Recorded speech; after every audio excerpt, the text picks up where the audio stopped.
السلام عليكم ورحمة الله تعالى وبركاته. الصلاة والسلام على أشرف المرسلين. إن شاء الله كل من فتح هذا الفيديو يصلي على الحبيب المصطفى عليه أفضل الصلاة والسلام. حبوباتي، إن شاء الله تكونوا بألف خير. اليوم جبت لكم هاد لي باترون تاع 3 حجابات كما بيظهروا عندكم في الصورة. كنتوا طلبتوها مني في الفيسبوك وطلبتوها مني في التعاليق. قلت انا علاش ما نديرش فيديو نوضح لكم هاد لي باترون ولا هاد لي موديل اللي هنا عنده يعني الكشكشه، وعنده الكشكشه لهنا في اليدين يعني في لي مونش، وعنده توسعه في اليد. هذا دوك نطبقوا معاكم اللي هو باترون الاساس اللي كنت شرحته لكم من قبل. يعني نعاودوا معاكم. عندنا نحكموا، عندنا حنا قلنا في القياسات ديما يكون عندنا عرض الكتف، ويكون عندنا محيط الصدر، محيط الخصر، ومحيط الارداف. هادو هما 4 قياسات اللي نستعملوهم. حنا عندنا لهنايا كل واحد يدير، انا ندير النصف ديالو ونحدد 20 سنتيمتر هكذا. نجو للاطوال.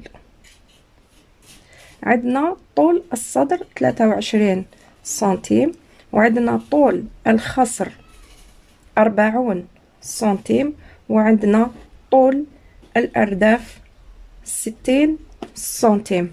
يعني هادوما يكونوا قاعدة ثابتة اللي هي خط الصدر وخط الخصر وخط الأرداف.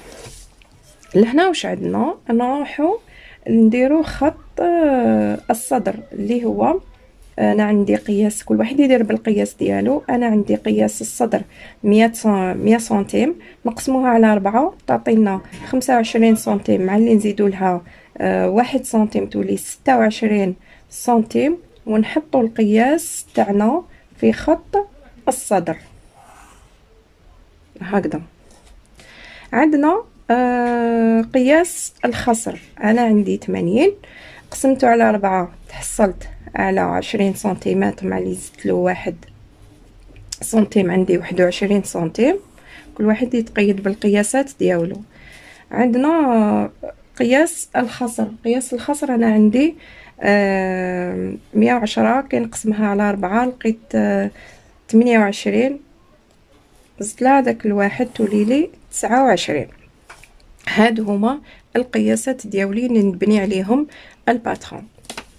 عندنا هنا خط التركيز. خط التركيز عندنا من خط الكتف الى خط الصدر، ونعملوا خط هنا باش نديروا الحرده تاع الابط.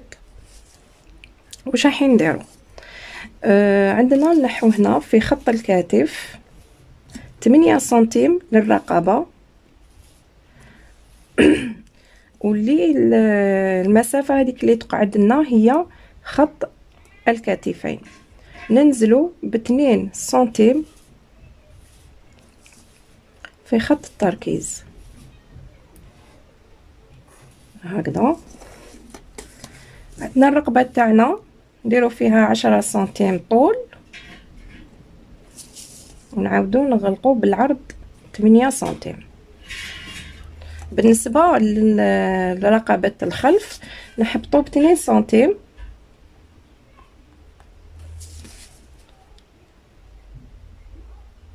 ونديروا هكذا. ولا رقبه الامام نجو لهنا في هذه الزاويه ونطلعوا ب2 سنتيم ولا 2.5، ونعملوا الحرده تاعنا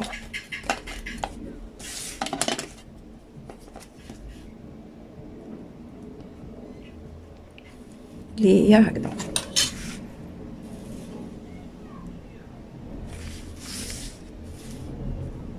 هنا في حردة الابط نجو في خط التركيز نقسموه على 2 وندخلوا من هذا الخط الى للصدر ندخلوه بواحد سنتيم ولا بواحد ونص ونعملو نقطة.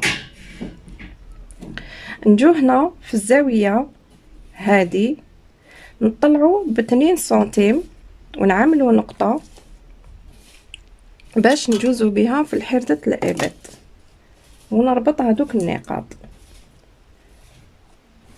هكذا.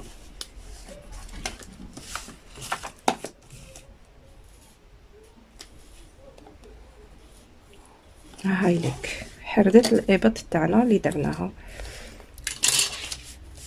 نجو هنا من خط الصدر لخط الخصر ونربط النقاط اللي كنا عيناهم اللي هما هادو هما.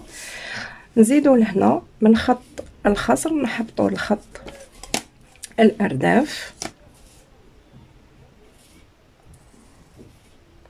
هاوليك الباترون الاساس ديالنا. هذا نقدروا نخرجوا به اي موديل اي فستان اي حجاب. هذا هو باترون الاساس تاعنا. هنا بما ان احنا حنديروا حجاب وعندنا فيه التوسيعات نخلوه هكذا ومن بعد نوسعوه على حسب الموديل. نجو لهنا النقطه الخصر ونحدوا الطول اللي رانا حابينه تاع الحجاب ونعملوه هكذا، يعني نحبطوه بمستقيم حتى اخر الطول اللي سحقيناه اللي هو هذا هكذا. احنا بالنسبه للحجاب عندنا الكم كيما راهو يظهر عندكم في الصوره. عندنا الكم ما فيهش حردة الابط، يعني يجي مونش كيمينو، يعني هي اليد لاصقه مع الباترون. دو طول اليد احنا نديرو طول اليد 60 سنتيم هكذا 60 سنتيم. العرض نديرو 22 سنتيم لانه فيها لاستيك والكشكشه. نديرو من 20 سنتيم حتى ل 22. نجو هنا نربطوها مع خط الصدر مع هذه هنا. نجو وسط هذا الخط نديرو نقطة نقسمو على 2.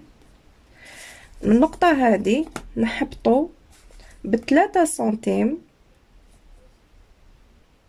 ونحطو نقطة وتكون خط، نديرو خط منحني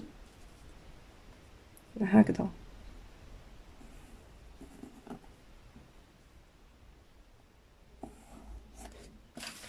باش تجينا يعني المونش تاعنا بومبي وتجي تجي اليد كبالون.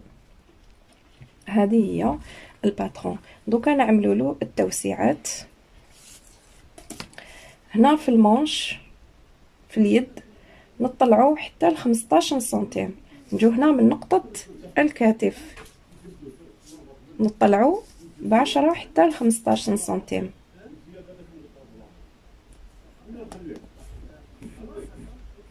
هكذا. ونزيدو في التوسيعة لأن اليد تاع الحجاب فيها كشكشة.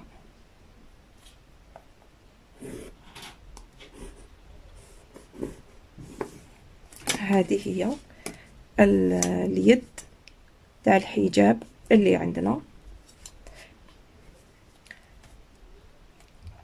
نجو هنا من خط الكتف ونحدو الصدر تاعنا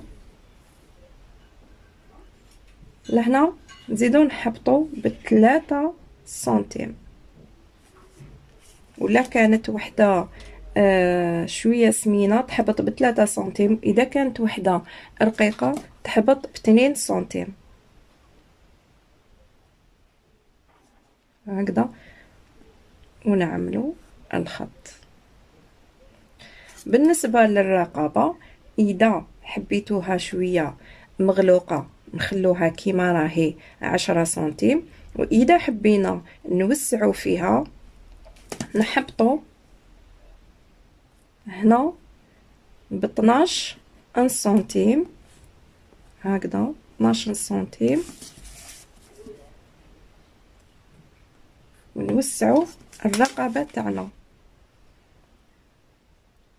على هذا الشكل. اما رقبة الخلف يعني اللي هي رقبة تاع الظهر تبقى هي في مقاس تاعها اللي هو 2 سنتيم.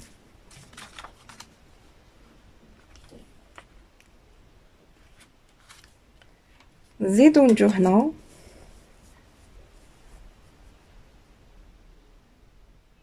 ونديرو هذا الخط،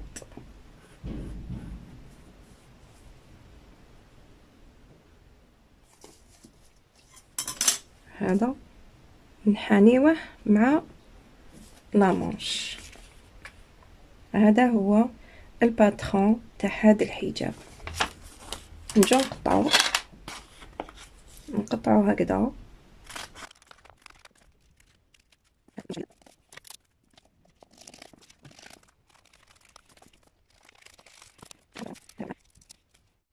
وهكذا.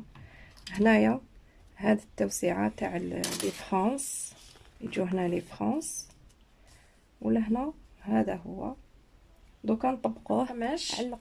حين هادو القماش في الحجاب هذا يلزم لك 2 مترات ونص. نحطو القماش تاعنا على 4 من جهة الطول هكذا، ونحكمو الحجاب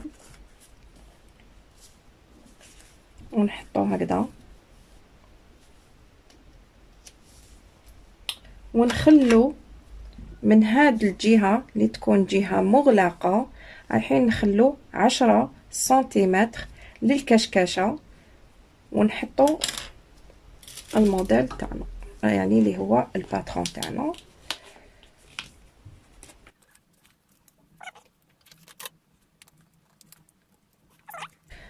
نطلعو ديما بواحد سنتيم للخياطة،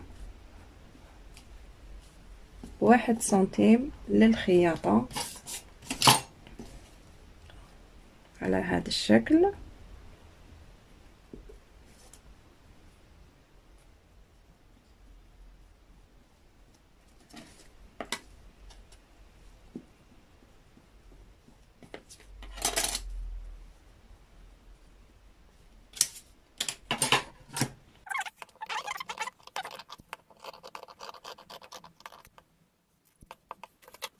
نحطوه في المكان.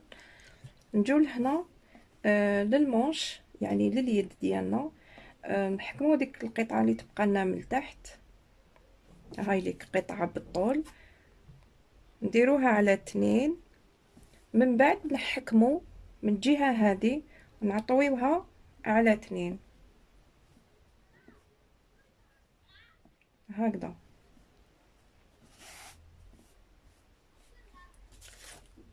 ونحطو المونش تاعنا بهذه الطريقه على جال تجينا هاد الجهه المغلقه من الفوق. انا هنا ما كفانيش القماش باش نزيد حق الخياطات.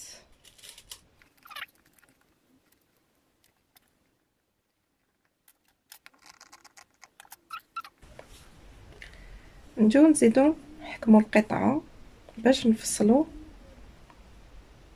الرقبه او جهه الصدر. نديرو القماش على 4 كيما العاده، ديما نحطوه على 4. هنا ما عندناش ما نحطوه على الجهه المغلقه، ما نديروش لهنا، ما عندناش الزياده.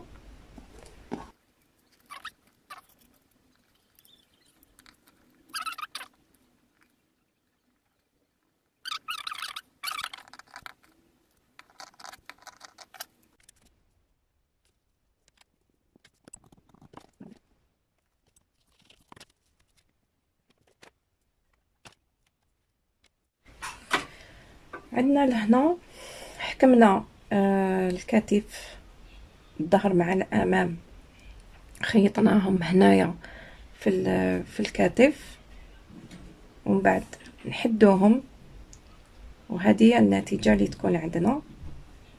انا هنايا باش يعني الفيديو ما يجيكمش طويل بزاف، هادو هما اليدين درت لهم الكشكشه من جهه اللي رايحه تلصق مع الكتف، ونحطو نديرو هكذا منتصف، نحدو المنتصف بهذه الطريقه، حتكون من جهه الكتف، ونحطو الكتف على منتصف اليد.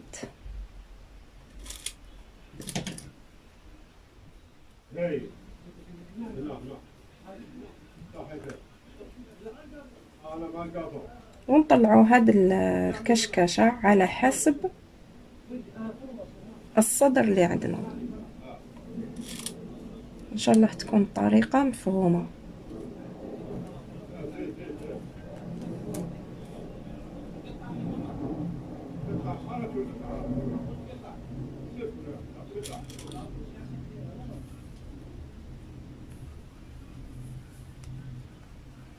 هاي ليك كيفاش تخرج معانا.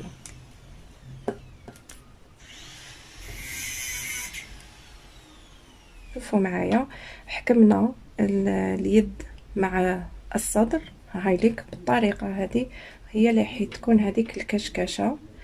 دوكا شنو نزيدو نديرو، نحكموا الصدر مع الكشكشه هكذا بهذا الشكل، نخيطها ونرجع معكم. بنات شوفوا لهنا حكمنا هنا اليدين، زدنا حضرنا الكشكشه وحكمنا الصدر وحكمنا الخلف. هنا واش نديرو، نحكموا الحجاب، هاوليك الحجاب ديالنا هكذا، نقلبوه من جهه الخلف ونحكموا منا من جهه اليد، ونخيطوا كامل ونغلقوا الحجاب من الاطراف هكذا منا، نزيدوا منا، نزيدوا نغلقوا له كامل الاطراف بهذه الطريقه. وهنايا في اليدين ندير لهم لاستيك، وان شاء الله تكون هذه الطريقه فهمتوها وتكون يعني واضحه بالنسبه لكم. هذه هي النتيجه الاخيره، ونقول لكم في الفيديو المقبل ان شاء الله نكمل معكم هذوك زوج لي موديل اللي كنت حطيتهم مع في بدايه الفيديو. نكملوا يعني الفصالة تاع الموديل. في الاخير نقول للاخت عائشه من عين دفله، يعني هي متتبعه، نقول لك ربي يحفظك ان شاء الله. دمتم في رعايه الله وحفظه.